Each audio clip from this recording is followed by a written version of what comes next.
1, 2, 4, 7, 8 அப்புறம் 12 இந்த இடத்துல இருந்தால் செவ்வாய் தோஷம் அப்படின்னு சொல்கிறோம் இல்லைங்களா. ஸோ இந்த இடத்துல கிரகம் செவ்வாய் இருந்து அவங்களுக்கு திருமணம் நடக்குதுன்னு வச்சிங்களேன். நடந்து உடனே செவ்வாய் தசையோ இல்லைன்னா செவ்வாய் சம்மந்தப்பட்ட புத்தி கூட வந்தால் கூட அந்த திருமணத்தில் கொஞ்சம் டிஸ்டர்ப் பண்ணுறதுக்கான வாய்ப்பு இருக்குது. ஸோ இது எவ்வளோ ஸ்ட்ராங்காக இருக்கோ அவ்வளோ ஸ்ட்ராங்காக இந்த பலனுக்கு நடக்கிறதுக்கான வாய்ப்பு அதிகமாகவே இருக்குது.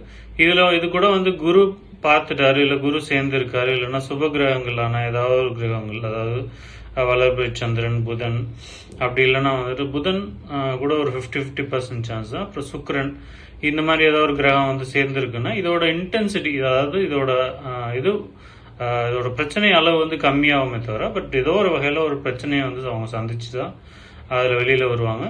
புத்தி காலகட்டம் அப்படின்னு மட்டும் பார்த்தீங்கன்னா அது அந்த புத்தி எவ்வளோ நாள் நடக்குதோ அந்த புத்தி அந்த காலகட்டத்தில் அந்த டிஸ்டர்பன்ஸில் இருக்கிறதுக்கான வாய்ப்பு அதிகமாகவே இருக்குது.